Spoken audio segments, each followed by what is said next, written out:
Chilling tales for dark nights.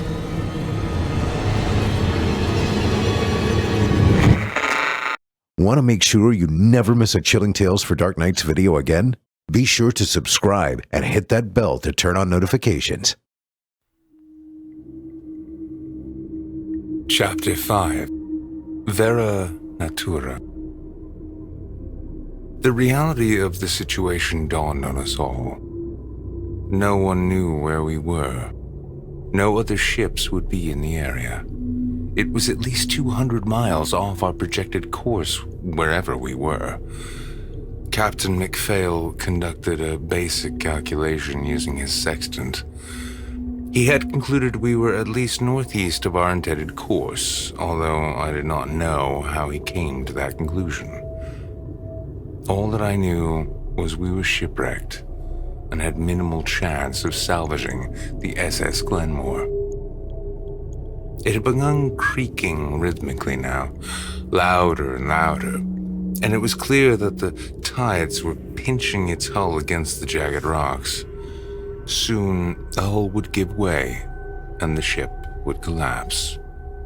And slowly, salt foam, water, and icy death would creep into its bowels. The ship would not survive the day. It would be crumpled against the rocks ignominiously, and I wondered how many ships before us had suffered the same end on this lonely alien island. The realization of our fate brought with it a heavy sense of hopelessness and doom about the men. Some began praying. Others sobbed and sighed. After that, they began pooling the resources and taking inventory of what we had. There was a lot of talk about repairing the ship, sending out scouts, or maybe even fortifying the vessel as a shelter until rescue arrived. All of them were deemed impractical. It would be over a month before we were listed as overdue, and perhaps another 2 months until we were found. Harper confirmed that we had enough rations for only 1 month, but the men would perish without any shelter. I did my best to keep from being intrusive, but all the same I listened carefully and exhibited a willingness to help. I was effectively a dead man walking. It would only be a matter of time before one of them came for me in my sleep with a fish knife as retribution. They all blamed me for this, and perhaps they were right. But I was resolute that I did not want to die on this miserable rock with them, nor be buried at sea for all the eels and crustaceans to peck and nibble at on my way down to the bottom. I was prepared to do anything to survive. The fog lifted in the afternoon. Its blanket drew back to reveal the desolate and gray island fully before us.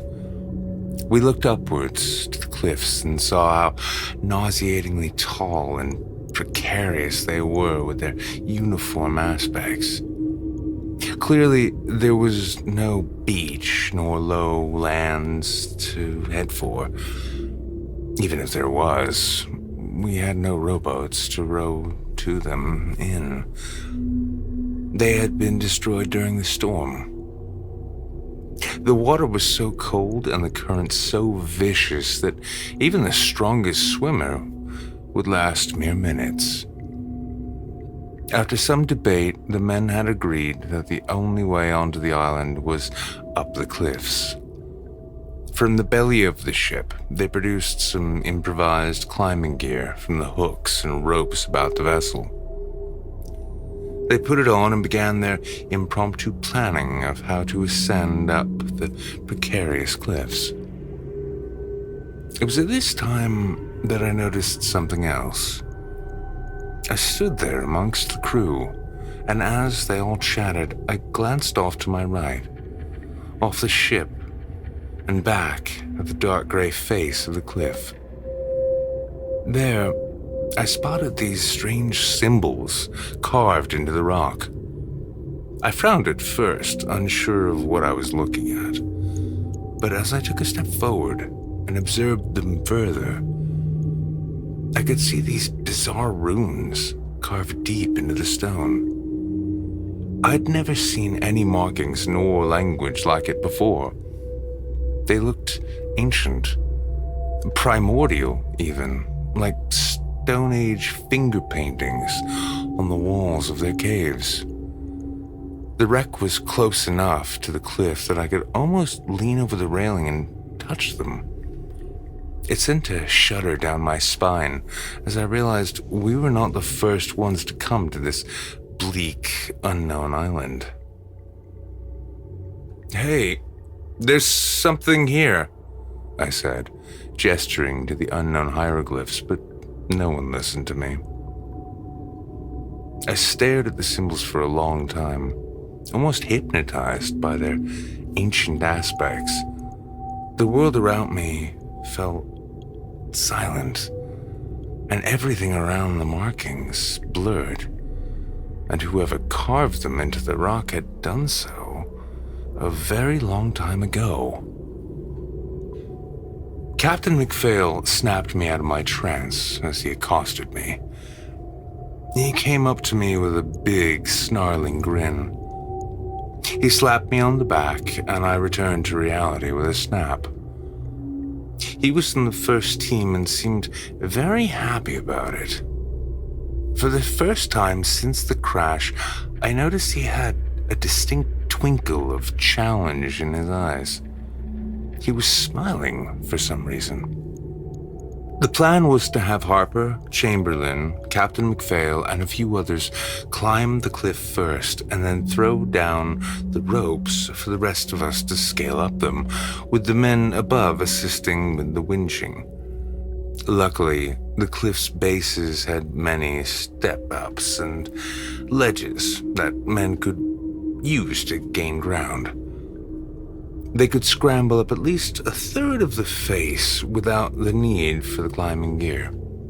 The downside was the ledges were slick with algae, and misplaced footing would mean a long fall onto jagged, wet death. Once they had their improvised harnesses on, they tactfully discussed their route with each other, pointing and gesturing to various spots in the face that could prove dangerous. I did not know their experience with climbing, but solemnly hoped they knew what they were doing.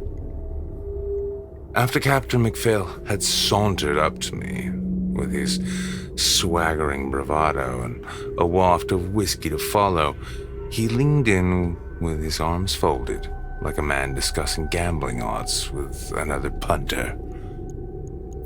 "Fancy your chances, Doctor?" He grinned. His eyes were bloodshot and his skin was flushed. "Anything can happen to you now." "Do you?" I retorted, facing him now. "Are you sure it's a good idea to attempt that with whiskey in your blood?" "No better time, Doctor. No better time. If I die, I'll die with a big fucking smile on my face. If I don't die, I'll still have one up on my chops and be a bit closer to heaven." He grinned, showing the whites of his teeth. I folded my arms and looked him up and down.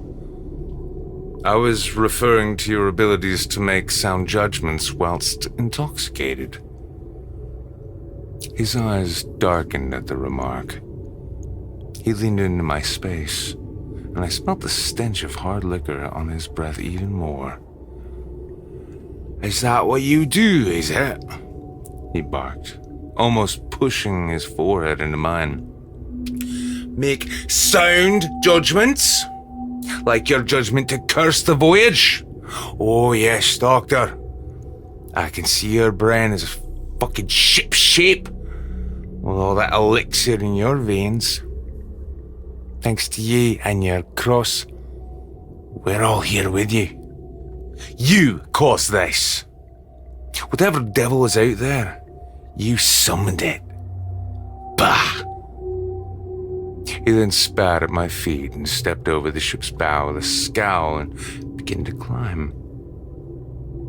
I could not muster the courage to argue.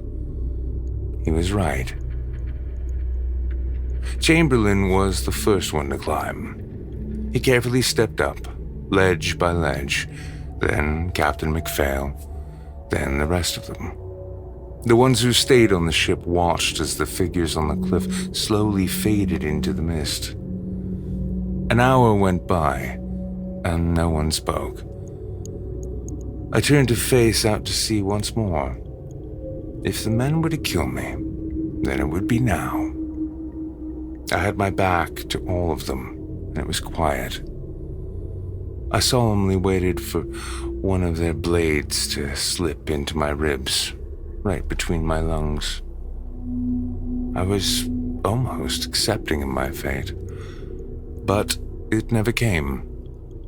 The raw smell of seaweed and salt water crawled up my nose, and I waited.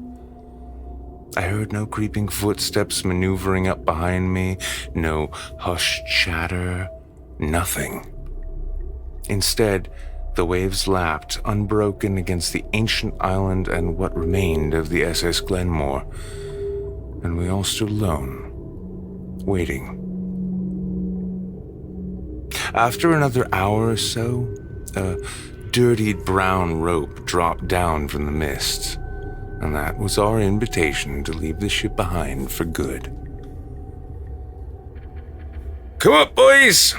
The rope is fixed to a boulder. She won't go nowhere, someone above said. And we heard the pandemonic cackling echoing down to us as they had seemingly gone mad up there.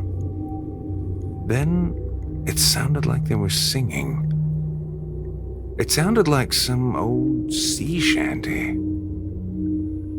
How long had they been up there, I wondered. How long had we been down here on the decaying ship? Our souls lurking in the corner of ruin.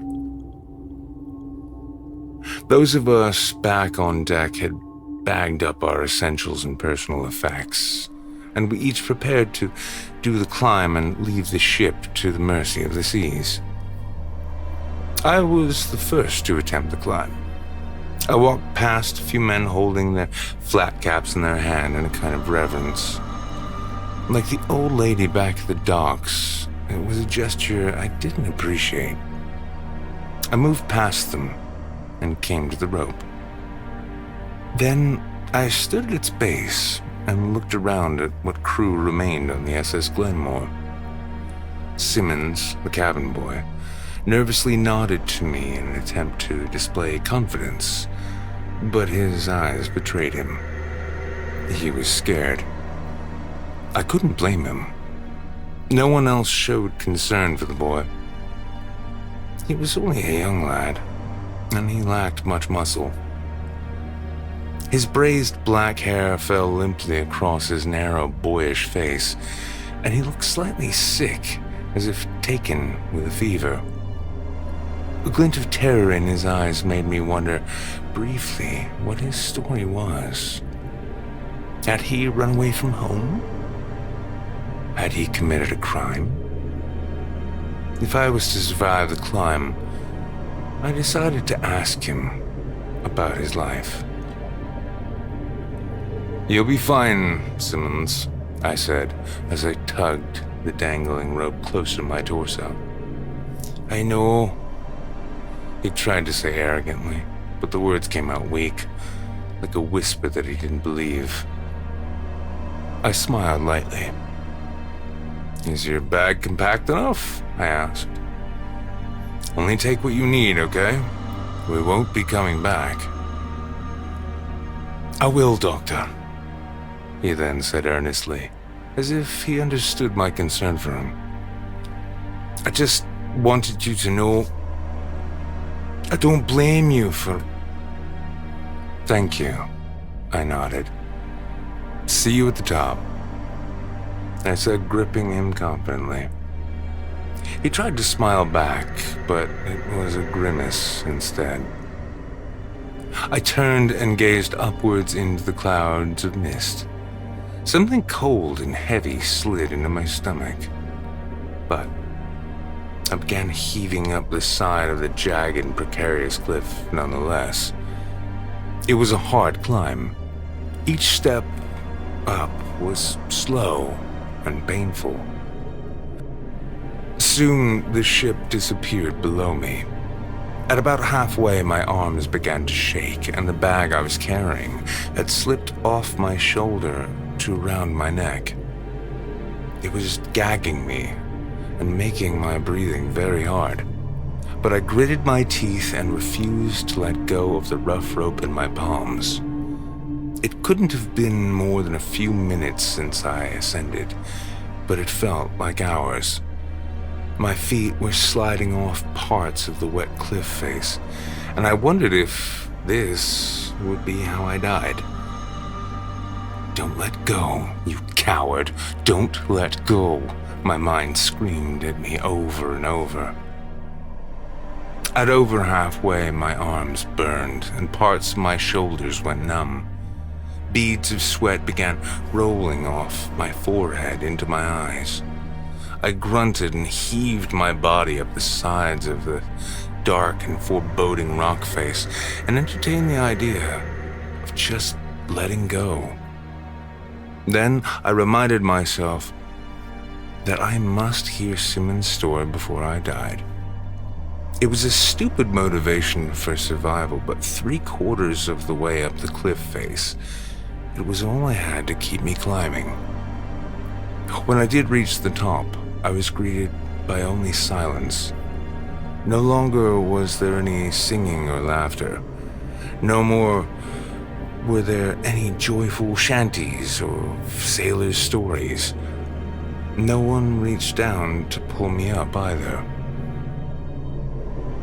I heaved myself up over the lip of the cliff and then crawled across some scree and rocks that cut up all my legs as the men simply watched me. I was so tired from the climb that I couldn't even speak as I crawled closer to the first team. I was only relieved I did not have to hang on to that blasted rope anymore. After panting and spitting some more, I rose to my feet to face the men. They were all huddling in the fog, like a circle of gravestones. I rolled, laid on my back for a few seconds, and tried to catch my breath, staring up at the flat, gray, clouded skies above. "What's going on?" I asked, coughing and slurring as I did. "Nothing," someone said. They all had their backs to me, kneeling or sitting amongst the rocks. Plumes of dirty tobacco smoke rose from some of them. "Who was laughing?" I asked after a tense silence. "Come, lad," Chamberlain snapped, looking up at me. "We heard laughing from down there. It sounded like you were singing up here." "Huh?" someone else snapped. "No one was laughing," Captain MacPhail said quietly, as he sat with his pipe upon a lonely blackened rock. His eyes had gone a clouded gray again. "Take a look around, Doctor. What the hell do we have to fucking sing about?" he growled. I blinked slowly, then soon looked around and saw what they meant. As my eyes adjusted, I bare witness to our own end, a stark and barren end. What I saw was utter boundless desolation in every direction. The island was nothing more than a primordial volcanic rock in a vast black sea. To our right was a small mountain, about 30 kilometers away.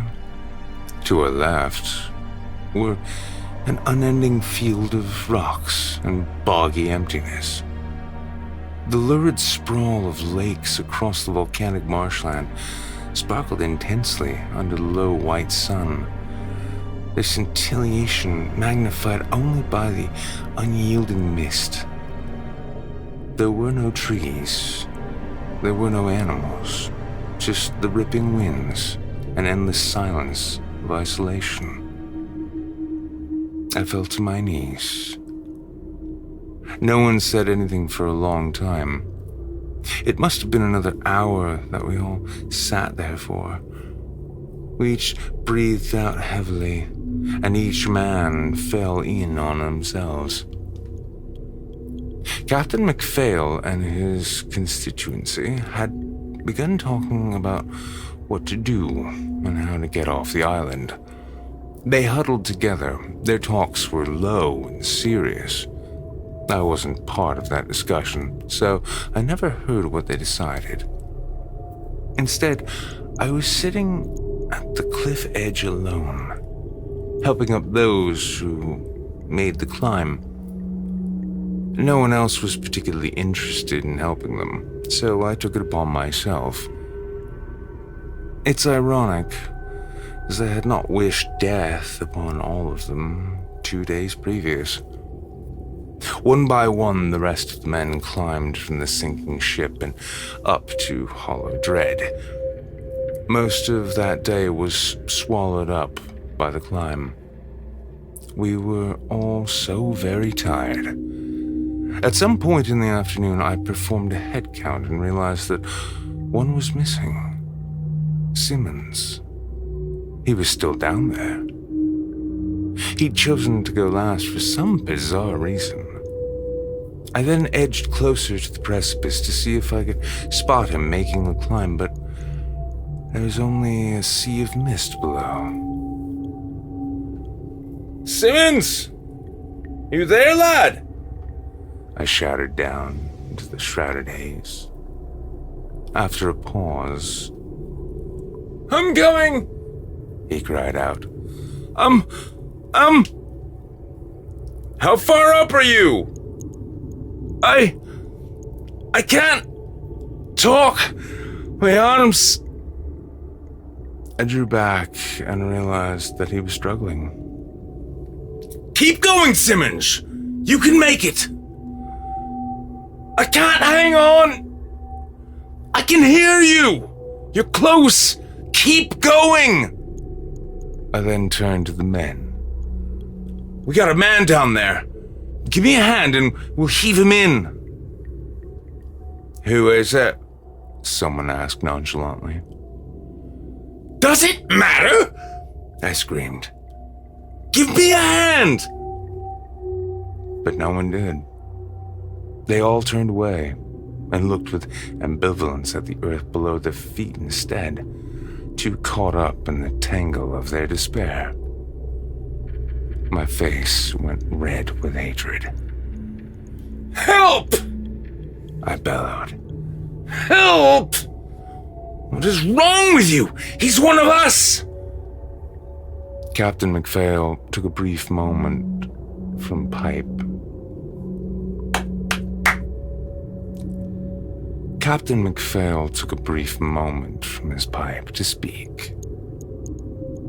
"If a soul can't make that climb, then they surely won't survive what we're about to face," he said in an icy tone. "The lad's done for."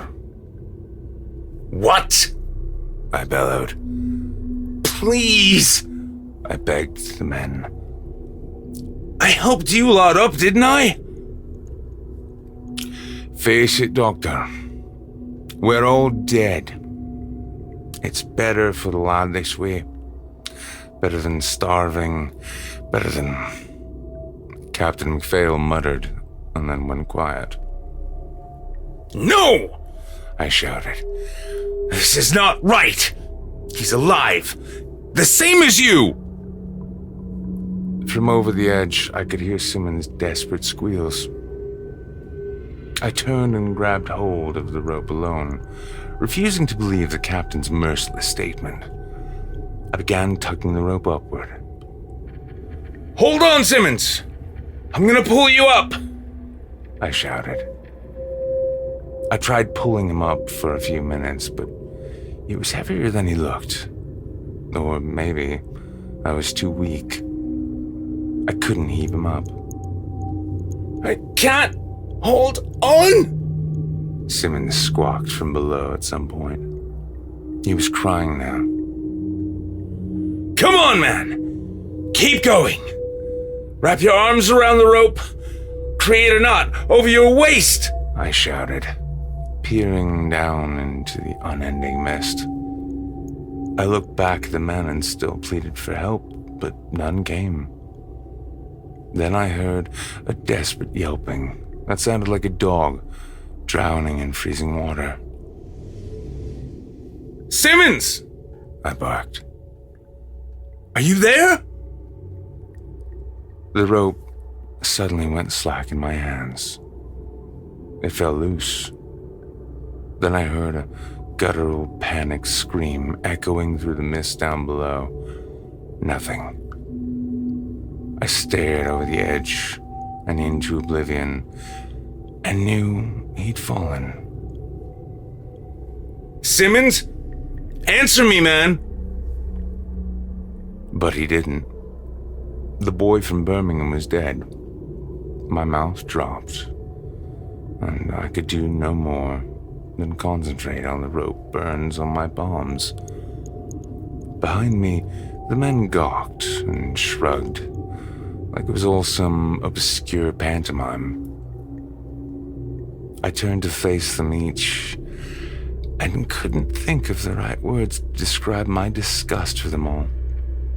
Simmons' death would hang over my conscience like a whale for as long as I lived. I walked past what remained of the crew and situated myself upon a rock away from them all. I wanted to scream until my face collapsed on itself. I wanted to tear my face off at the shame. Simmons was his name. No one knew anything about him, and no one cared. A boy too young for the sea, too young for whaling, too young for anything. I only wished I could have done more for him. But such is the way of the world. Only the cruel survive.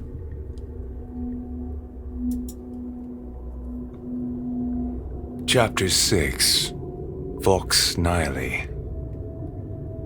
Days went by. We took our belongings and headed further inland, searching for food and shelter, wading through the snow and the bog, each man his own enemy.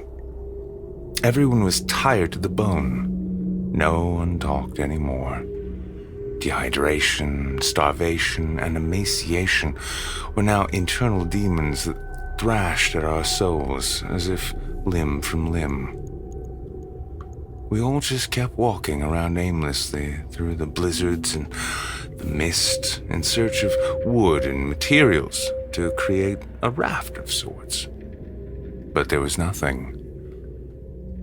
There was barely any plant growth, let alone trees. The stuff that did grow consisted mostly of moss and some scurvy grass. It was all sickly and yellow and barely alive. This place truly felt like the edge of the world. We fished in some of the lakes and were able to catch a few Salvinius alpinus, or Arctic charfish as they are more commonly known. But without the means to cook them, they tasted truly vile and would often induce bouts of diarrhea. The rations were almost gone. That was only one of our plights. The men had begun to turn on each other. Frequent bickering and accusations of stealing rations had splintered the group into separate packs. Everyone hated each other. More than anything, we had no shelter. The tents we attempted to set up would often blow over in the unrelenting winds that seemed to mercilessly rip across the primordial landscape.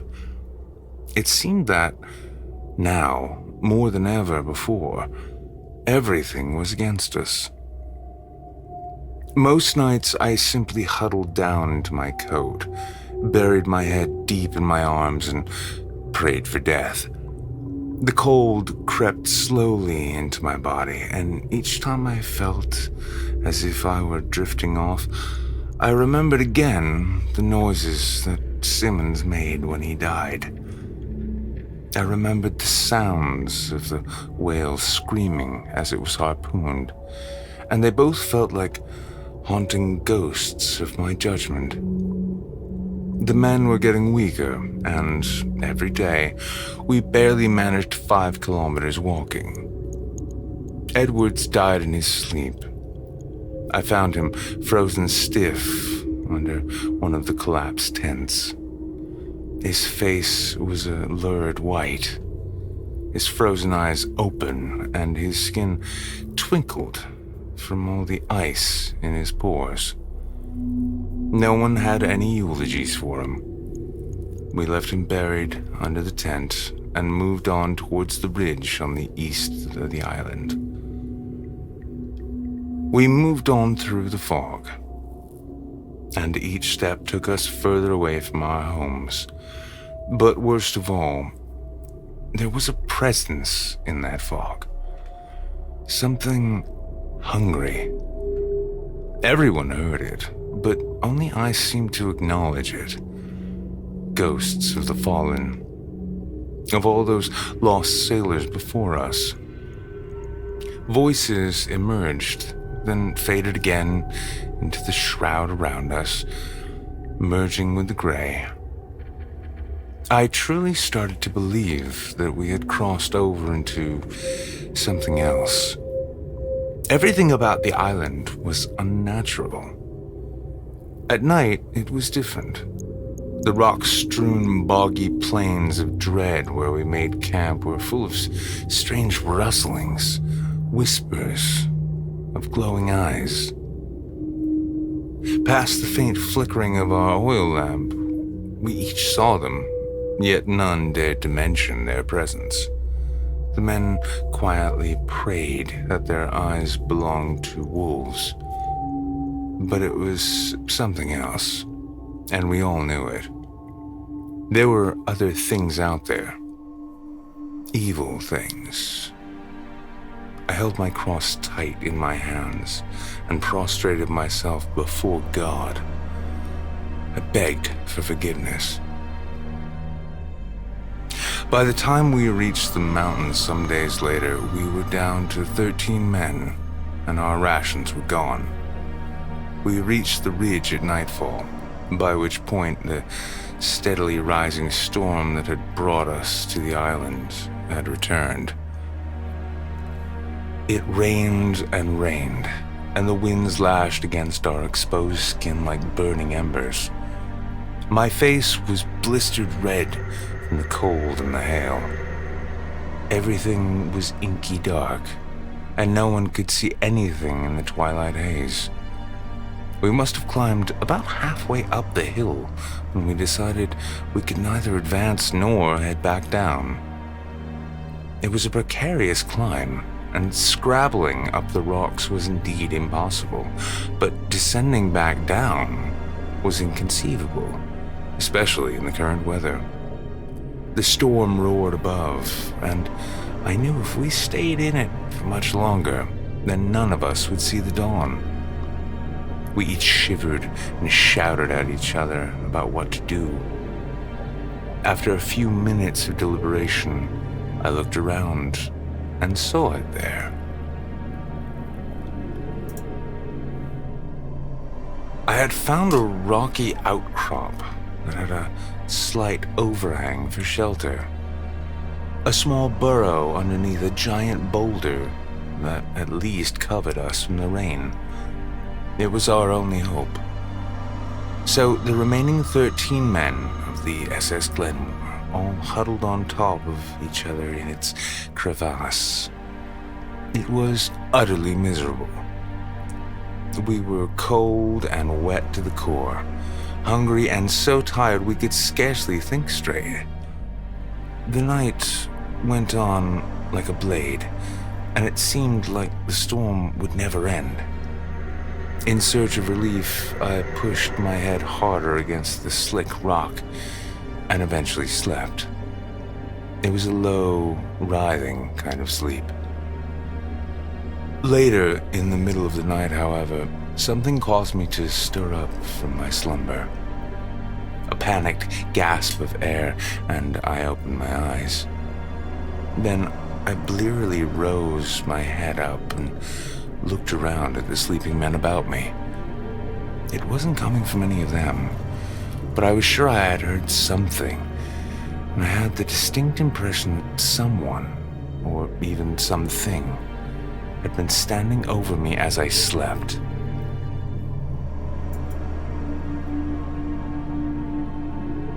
I looked around for a few moments to see what was near me in the gloom, but something else caught my eye as I did. I was unsure what I was staring at to begin with. There was an odd blackness against the wetness of the rough stone where once there was only rock. Now, there was a hole. I swear it was not there before. Next to my head was a small fissure in the rock face, about 2 feet wide. It sloped down and backward into the ridge at a steep angle like a mine shaft. The worst part was it had these unknown hieroglyphs carved in a circle around its edge. I trembled and gazed into the hole. Then I reached over and woke the men up. "There's something here," I said eventually, but everyone was too tired to respond. "It's a mine shaft. Look." Chamberlain and Hammond had started bickering with each other over letting the warmth out from their clothing. Captain MacPhail reluctantly leaned up from his stupor to look over my shoulder at where I was pointing. "What is it, Doctor?" he grumbled.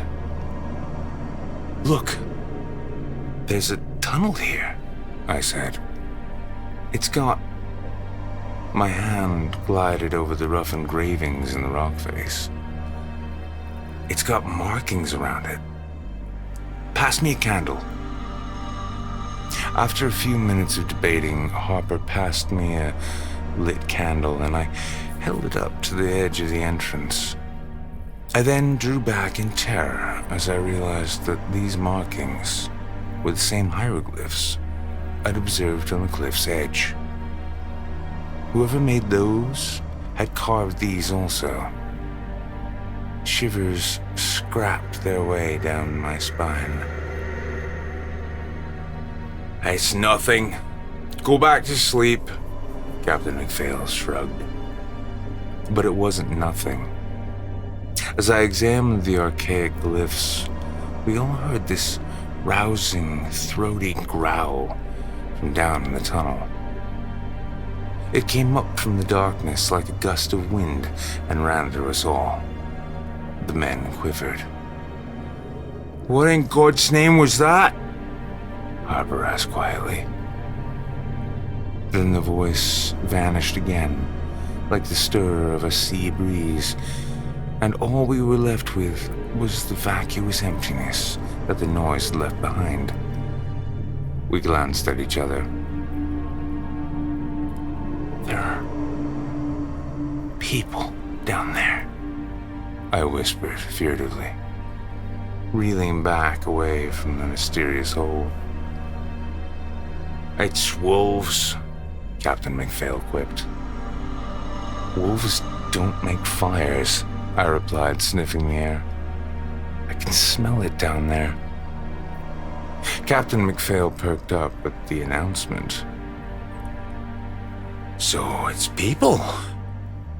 They must have food. They must have warmth," Captain MacPhail said. He stepped over me and edged closer to inspect it. He then held his hand out to the shaft. "He's right. It's drawing air. It's warm." The men all looked at each other, unsure what to do or say next.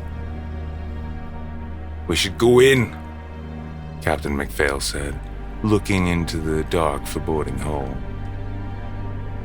"We don't know what's down there," I replied. "Shelter's down there," he retorted. "Or who's down there? Look at those symbols," I said and pointed to them. "I saw those same symbols on the cliff, right where we were shipwrecked. Coincidence?" The men looked at each other, then at the markings, and each man trembled with fear. "This voyage has been cursed from the start." "He's right. All of this, the dreams of white light, the bad omens, those signs, that's satanic," Chamberlain said, pointing at the glyphs. "That's black magic." "Shut it, Chamberlain!" MacPhail barked. "That's hell down there," he whimpered, then went quiet. "No, it's not. It's just some bloody Inuits." "Captain, we can't go in there." "What if we can't get back out?" I said. MacPhail then sighed and looked over me at all his weary and nervous men. He glanced up at the churning black skies filled with rain and lightning. The storm above showed no sign of stopping. "I am not dying up here on this fucking rock," he growled. "I'll take my chances." The men bowed their heads. Captain MacPhail had decided to crawl in first. After a moment's hesitation, he leaned down and reluctantly placed his hand into the crevasse in the earth. The crew watched on. He closed his eyes and gulped. As he crawled in, I began reciting the prayer of our Lord to myself. "Behold, whoever is of my church and endureth of my church to the end, him will I establish upon my rock, and the gates of hell shall not prevail against them," I muttered softly as I watched his feet disappear into the blackness, like he had been swallowed whole by a great snake. After another pause, Chamberlain headed in next, then Harper. I went in after them. The remaining men followed behind me, and we each crawled forward on our bellies like primitive worms through the unending darkness of the tunnel. Ironically, mankind had escaped the caves eons ago. Now, here we were, finding ourselves regressing back down into the same blackness for shelter. The peal of the storm disappeared behind us, and only the faint dripping of cave water was heard instead. Each man held a candle outstretched in front, and each man guided himself through the abyssal black with it. Each grunted and heaved down through the inchoate cavity of the ancient hill. The tunnel was slick with algae and dripping water, and the smell of freshly turned composite slithered up through my nose. The jagged, slimy rocks we writhed over cut and sliced through our clothing. The tunnel had an almost serpent-like quality to it. It weaved and meandered through the earth and down the stratum of the rock unhindered, like a boisterous river through passive sands. We moved on. "This is unnatural," I said. "This is not right. God is not down here." "I know," someone replied. "We should not have come down here." I crawled on my stomach, my only view ahead being the soles of the man's shoes against my nose. Had I been at the back of the line, I would have stopped and chosen to die right there. But the crew were behind me, and I couldn't cease edging forward. I wished I had refused. For what lay waiting for us in that infirm was a fate worse than any death.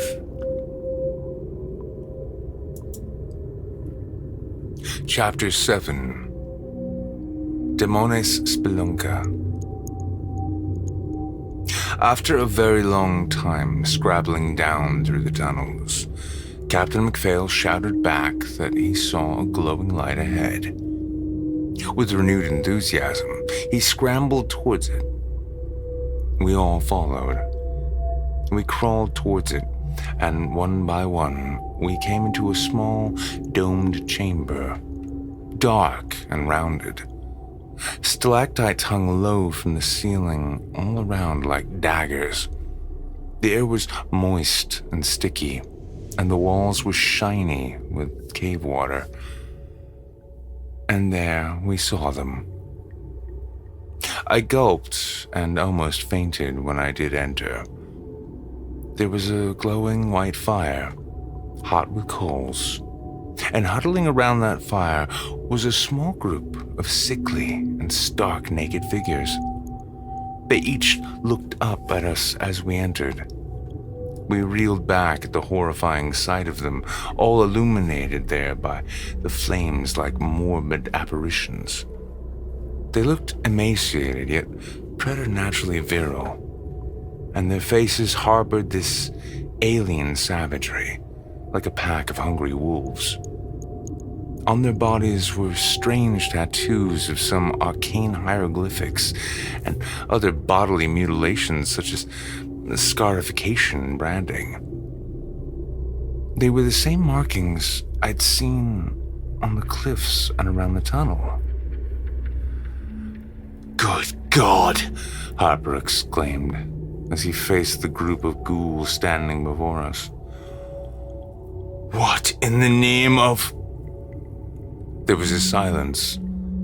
None of us moved.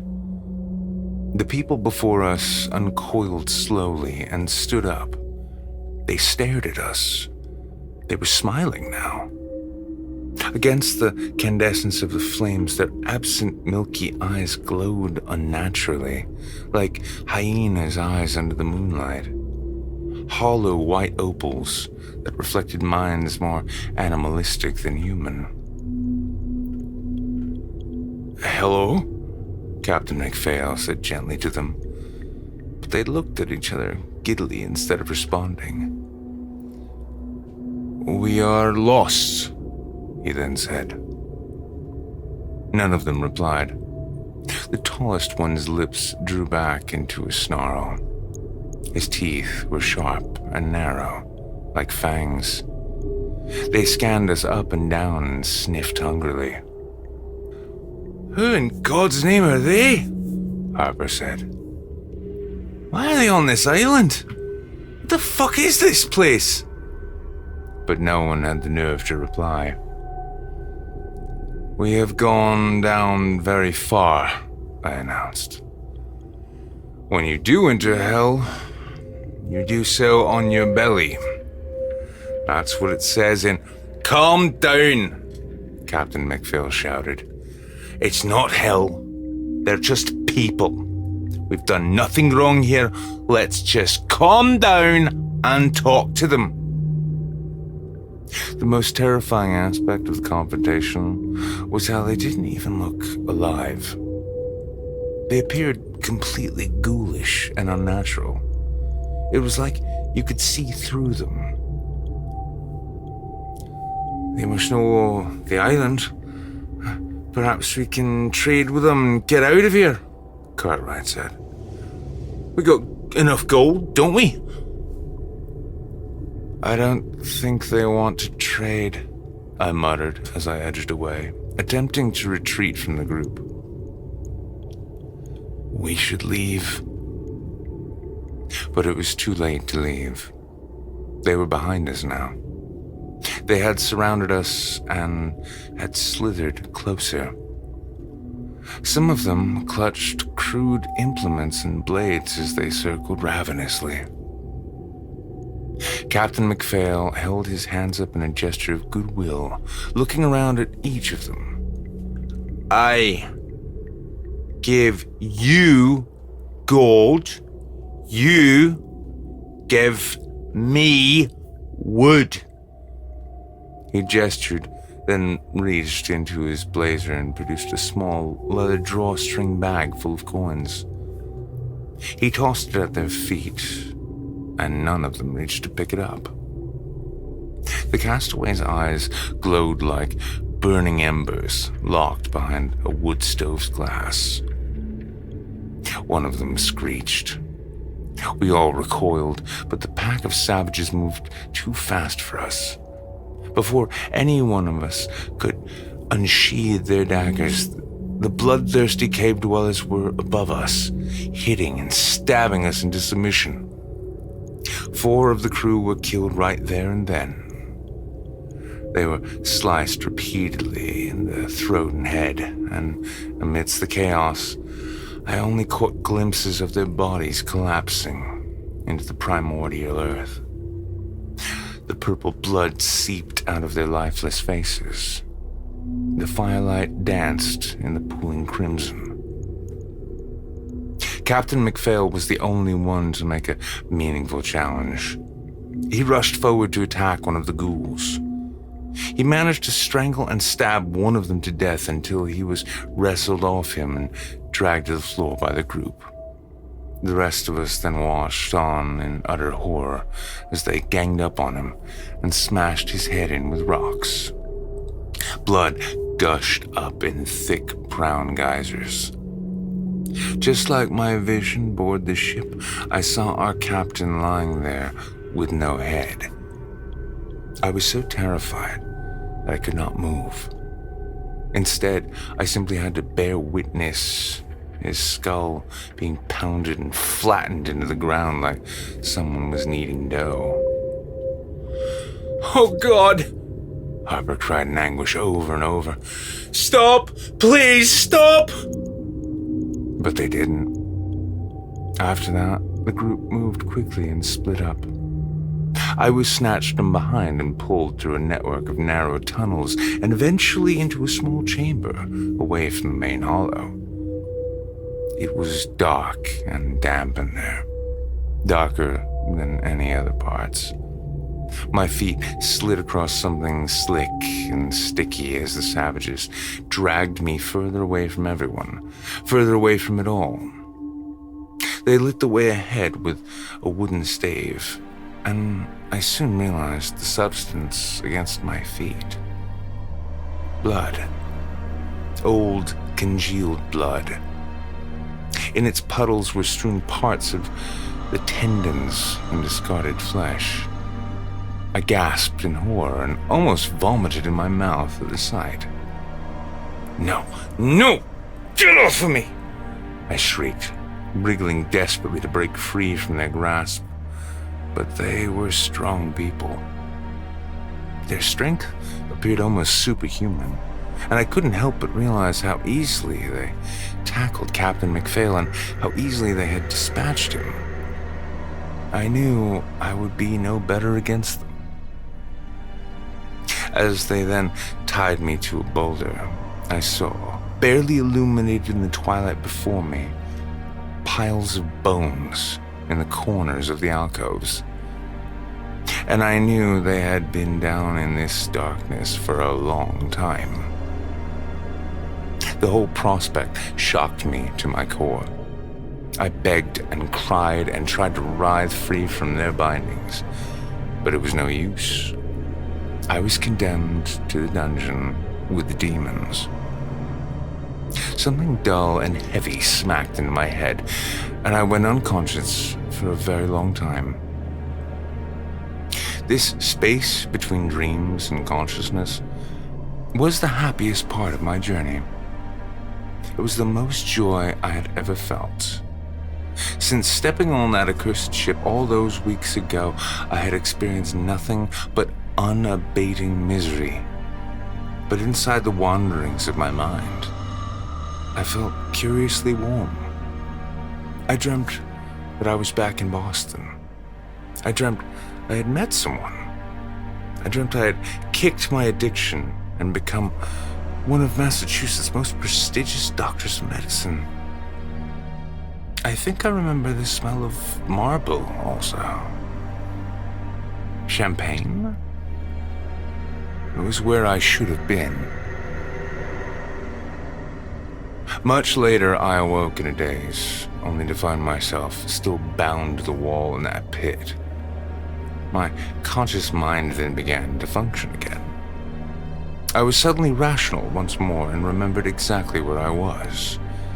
No matter how hard I attempted to fight the reality of my situation, I was still there. This infernum would be my tomb. I cried and pleaded in rebellion, but it was greeted with only widening silence. So I went still for a long time. I shrunk in on myself. I cried. Through the impenetrable black, I attempted to peer around at my surroundings, but there was nothing but the unending void and death.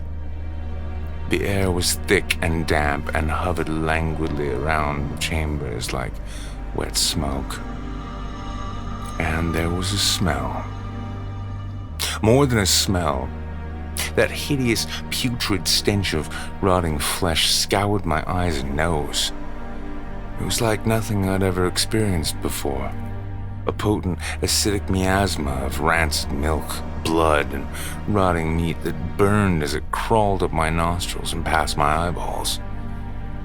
I felt it in my ravaged lungs. Everything stung and seared with exanthema. I sobbed.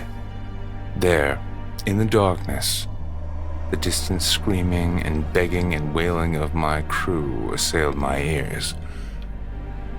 They were all sharing my fate.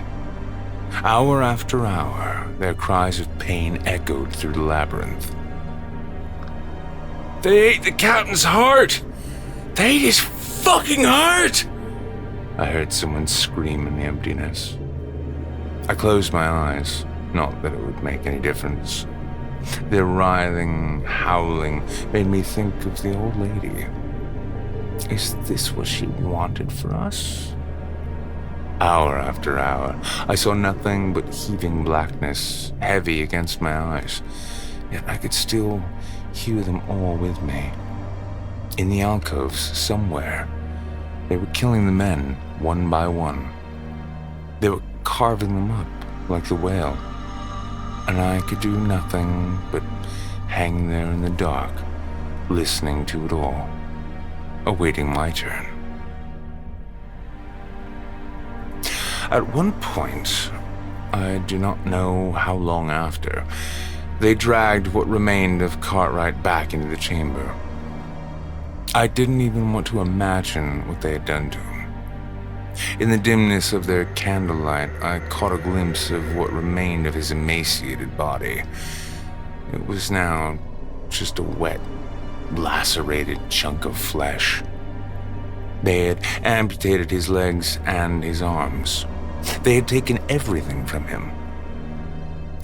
He was just this ghastly, screaming head and torso now.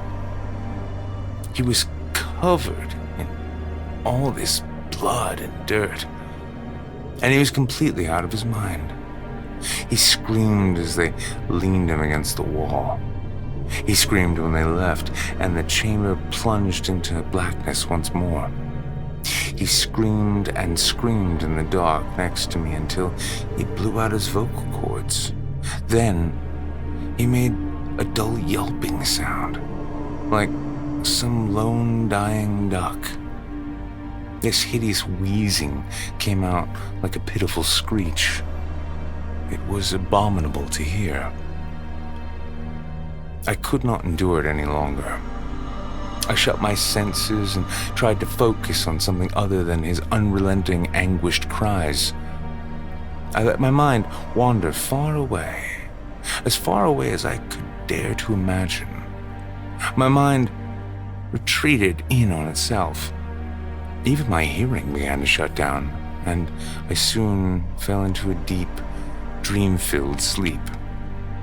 Everything in my head began to blur.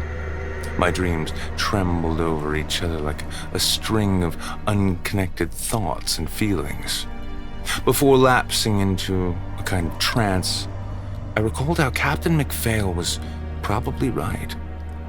Simmons was spared a far worse death than the one he suffered. At least his soul would be untainted for the afterlife. We, on the other hand, would suffer gravely.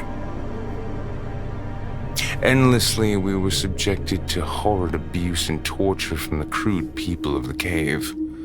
My crew screamed, and I heard them all. One by one, their cries faded, slithered into nothingness, never to be heard again. And I hung there, awaiting my turn. I had never entertained the notion of resisting nor fighting my captors. It seemed redundant. After all, where would I escape to? Instead, I could only long and beg for finality to this nightmare. But it never came. My release continued to elude me, and I simply would not die.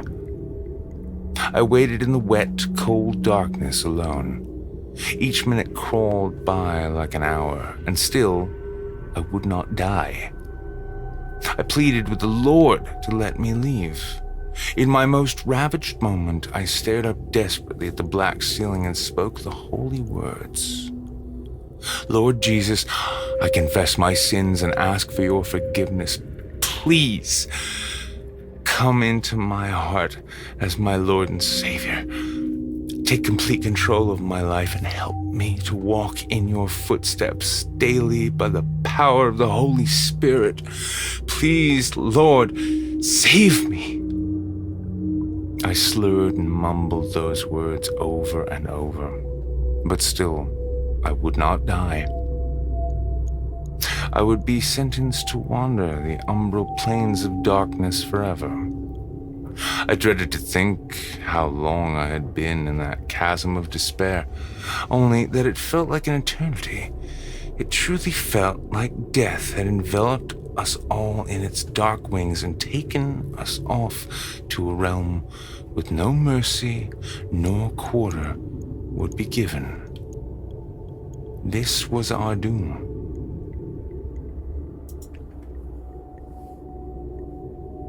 Chapter 8.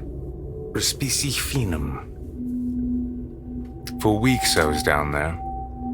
I felt like I could not endure the torment any longer. At my weakest moments, I thought of suicide. But I could not do that. That would only condemn me deeper. Soon I realized escaping the pit was my only chance for salvation. An animal caught in a snare will chew off its own leg to escape. I wondered whether I had the stomach to do the same. In the end, passiveness appeared futile. I knew I had to escape. With a fresh resolution within me, I set to work, attempting to cut through the ropes around my wrists and ankles.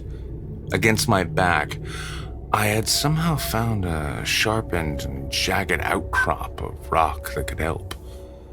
I rubbed and rubbed my bindings against it until my wrists ran slick with blood.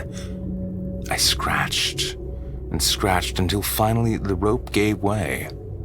My slashed hands were free and suddenly tingled with the renewed circulation. I slumped to the dungeon's floor in a crumpled heap like a newborn fawn, and I laid there for a while. My breaths came out acidic and heavy in the damp pit. Then I set to work on the bindings around my legs. Somewhere in the labyrinth, the guttural screams of the forgotten souls echoed through the sickly air all around me. I refused to believe that I was to join them. Once I was free of my ropes, I got up steadily. It was the first time in a long time that I'd stood on my feet. Then I explored the network of dark tunnels alone. They were absent and echoing. Without torchlight, I had to feel my way through them. They slid off into interminable blackness all around. The ground was sticky and cold against my bare feet, and my whole body ached. But through sheer will alone, I pushed forward through the horror. Now and then I stepped onto a bone or a shard of a skull. The fragments of the fallen only galvanized my desire to get out. What came after was a frenzied scourging of resources and means to escape. I had to believe that this was not my fate. If anything was going to propel me out of this dimness, it was the power of my mind and my faith in Jesus. I didn't care if I died the second I escaped the cave, just as long as my spirit did not perish down here, just as long as I saw the sunset one last time. I briefly remembered my readings aboard the SS Glenmore. Marcus Aurelius once said, "You have power over your mind, not outside events. Realize this, and you will find true strength." My heart swelled, and I felt a surge of energy. It would not be long before they returned to find me gone. I had to hurry. The cave network was not as big as I had first imagined. It consisted of 2 main chambers. The rest was merely a series of tunnels and cubby holes that circled around in a loop and back to those same main chambers. In counting my steps, I calculated the network to be no more than 500 meters in diameter. I moved forward and felt around everything until I was satisfied that I had the whole area in my mind. But in doing so, I noticed something else. As I ran my hands across the rough walls, I could not help but note something incongruous about the whole dungeon. There were cuts and slices along the cave flats. I felt with my palms the distinct impressions of quarrying and mining. At some point, these tunnels had been excavated, yet the methods used felt primal and rudimentary and not performed within the last few centuries. That notion alone made me gasp.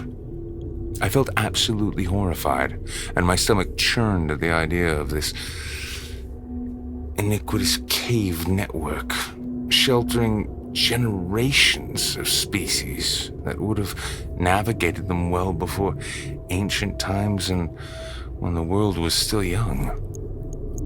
With a rush of panic, I soon realized that the same people had made those symbols on the cliffs. "What is this place?" I gasped. The cave, whatever it was, had seen thousands of years' worth of bones, most of which had crumbled and dissolved into the very earth I was standing on. The floor was made of them. Those things sitting around the fire were not human. Maybe once they were, but not anymore. I dared not to imagine what they were instead. I had initially planned to explore the network and then return to my bindings for later escape, but after what I saw next, I knew I would not suffer one more hour in the godforsaken pit. As I attempted to make my way back to my bindings, I saw what would await me if I stayed. Near the main chamber, I found Harper's bloated, maggot-infested corpse.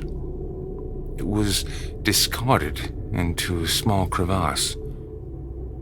His black pitted flesh squirmed with burrowing maggots pulsing, all the cave's gluttony consuming him. I could only endure a fleeting glance at what remained of him, knowing then deep in my soul that he would remain there for all millennia, amongst all the others. I quickly averted my gaze, forced my hand against my mouth like a vice, and continued further through the cave system. I tried looking for my crew, but I found nothing. There was only me left now, and I did not know why. Only me and the cannibals in the cave. A few times, they almost caught me. Some of them were wandering around aimlessly in the tunnels. Whenever I did hear them coming, I would lay down among the piles of bones until they passed me by. Eventually, I came to the exit tunnel, that small shaft of death that brought us down into the deepest pit of hell. I clambered into it desperately and began heaving my weary and drained body up through its throat. I did not know how long I spent on my stomach crawling upward. Each grunt and thrust up the rock felt as if it would be my last. I prayed and cried and truly thought that I would never see the end of this tunnel. It went on for what felt like days. Chapter 9. More Vincit Omnia. But somehow, perhaps through sheer will, I made it out. When I did, I scrabbled out onto the boulder and clawed for something to pull myself upon. I found a sprout of weeds and used it as a grapple to hoist myself up onto the boulder. Up there, all of our discarded gear was still in the crevasse near the entrance. Wet, molded sleeping bags and used-up ration packs were strewn across the rocks like bones of fallen crows. I staggered and stood up slowly, took a step forward over the dead men's gear, huffed, and wiped the sweat from my brow. Then I looked out to the expanse. Something took over me. Stretching out before me was the same stark and dead landscape. Above me, the sun was shining. It made everything on the island in front shimmer tremulously. The sight of that lurid landscape of fog and mires made me burst into tears. Without warning, I crumbled to my knees and sobbed deeply. By some miracle, I had found a way out. I cried and cried. The whole ordeal had made a mockery of my soul and removed it from my very being. I cried and sobbed until there was nothing left.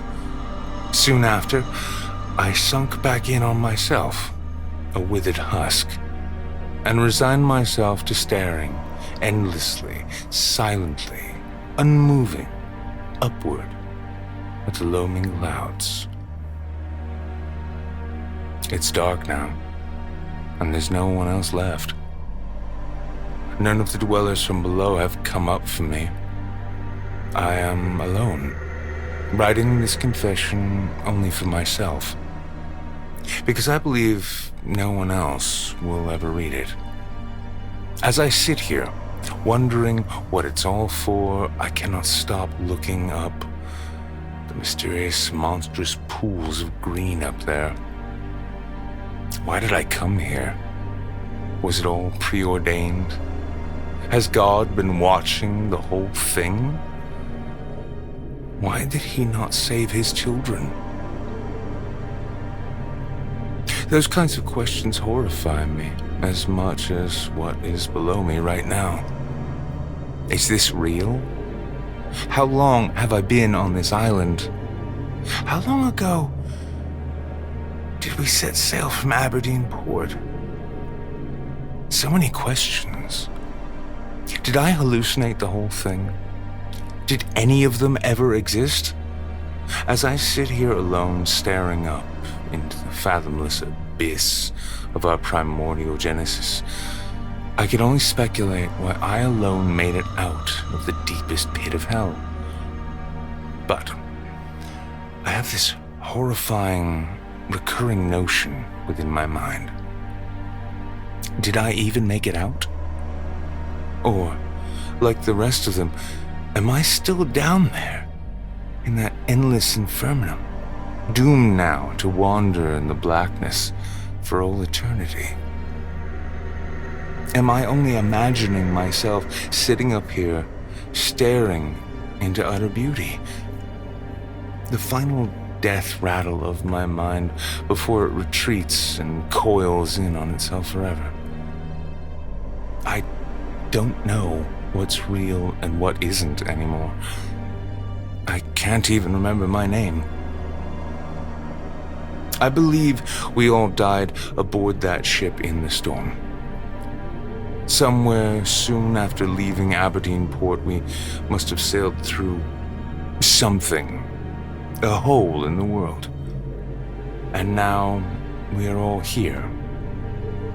It washed up what remained of our spirits to the shores of the 9 circles, the haunted edges of oblivion. I believe I am dead already, and merely imagining myself writing this. I see the reason why we landed here. It is our punishment for the trespasses against this world. And only I was permitted to see the hollowed skies one last time, because only I have repented. The rest of them refused to acknowledge their sins. Now they are all down there in hell. This is purgatory. It is where the remnants of their souls shall slumber forever with all the other forgotten ones. And the sun will set forever over us all. I don't have long now.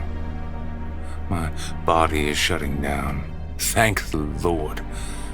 I beg for release. Please, let this nightmare end. I do not want to think anymore. I do not want to acknowledge my existence any longer. Soon, hopefully, it will all be gone, like the tides. Only one thing remains true to me now. My last human thought. Mors vincit omnia. Death conquers all.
Chilling tales for dark nights.